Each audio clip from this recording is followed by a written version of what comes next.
CM Yogi Adityanath ने गंगा दशहरा की बधाई दी है। प्रदेशवासियों को बधाई और शुभकामनाएं दी हैं। सीएम योगी आदित्यनाथ ने ट्वीट कर अपना बधाई संदेश दिया है। गंगा दशहरा की बधाई सीएम योगी आदित्यनाथ की तरफ से दी गई है। आपको जानकारी दे दें कि गंगा दशहरा है आज और ऐसे में सीएम योगी आदित्यनाथ ने गंगा दशहरा की बधाई दी है। बढ़ते आगे, मोदी सरकार के 9 साल पूरे होने पर अभियान आज से शुरू होगा। बीजेपी का महा जनसंपर्क अभियान। अभियान में जनता के से विकास के मुद्दों पर चर्चा होगी। 30 मई से 30 जून तक चलेगा ये जनसंपर्क अभियान।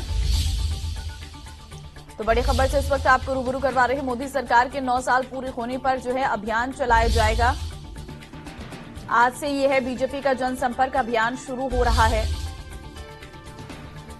अभियान में विकास के मुद्दों पर चर्चा होगी जनता के साथ। 30 मई से 30 जून तक ये जनसंपर्क अभियान चलेगा।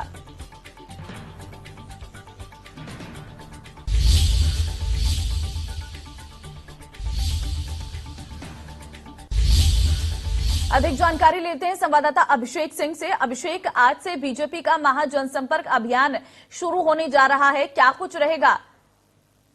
बिल्कुल 1 महीने के जनसंपर्क अभियान शुरू हो रहा है, जिसमें डोर टू डोर एंडोर्समेंट या कहा जाए कि घर घर जाकर के प्रधानमंत्री नरेंद्र मोदी की नीतियों को 9 साल के कार्यकाल में क्या क्या काम किए गए, प्रदेश में कौन कौन सी योजनाएं शुरू की गई जिनका लोगों को सीधे फायदा हुआ है, ये सारी बातें न सिर्फ पदाधिकारी छोटे से लेकर बड़े तक, बल्कि जो कहा जाए कि जीते हुए उनके विधायक हों, सांसद हों, मंत्री हों, वो भी जाकर अपने अपने क्षेत्रों में, अपने अपने इलाकों में या जहां पर भी तय किया जाएगा वहां पर जाकर, घर घर जाकर, गांव गांव जाकर इस तरह के कार्यक्रम करके लोगों तक जनसंपर्क करेंगे और इन सारी योजनाओं के बारे में लोगों को बताएंगे। 9 साल के कार्यकाल के बारे में लोगों को बताएंगे।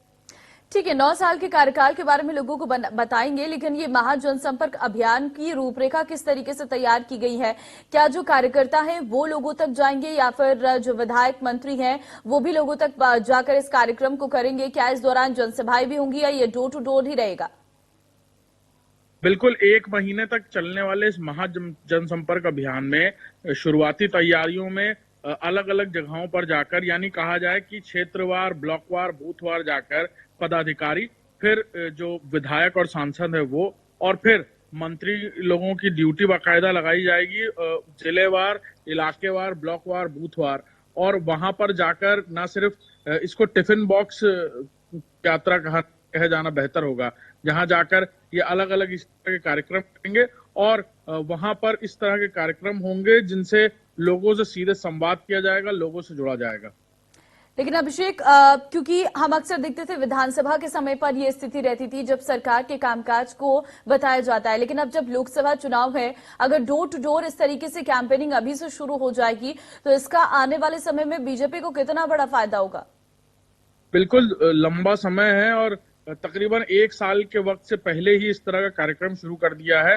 बिल्कुल मंशा साफ है कि उन सीटों पर जहां भारतीय जनता पार्टी जीत हासिल नहीं कर पाई थी, खासतौर पर उन सीटों को टारगेट किया जाएगा। वहां पर इस तरह के वृहद कार्यक्रम ज्यादा बड़े पैमाने पर किए जाएंगे, वहां पर लोगों तक ये बात पहुंचाई जाएगी। जिन सीटों पर जीत हासिल हुई वहां पर भी कार्यक्रम होंगे, लेकिन खासतौर पर ये जो जनसंपर्क अभियान है उन सीटों पर और ज्यादा बड़े तरीके से किया जाएगा जहां पर भारतीय जनता विजय प्राप्त नहीं कर पाई थी। और टारगेट बिल्कुल साफ है कि लोकसभा चुनाव आने तक हर एक घर, हर एक दरवाजे तक कहीं ना कहीं कोई जनप्रतिनिधि, पदाधिकारी जरूर पहुंचा हो जिसने सरकार के बारे में बात की हो, लोगों से संवाद किया हो। ठीक है अभिषेक, बहुत धन्यवाद आपका तमाम जानकारी देने के लिए।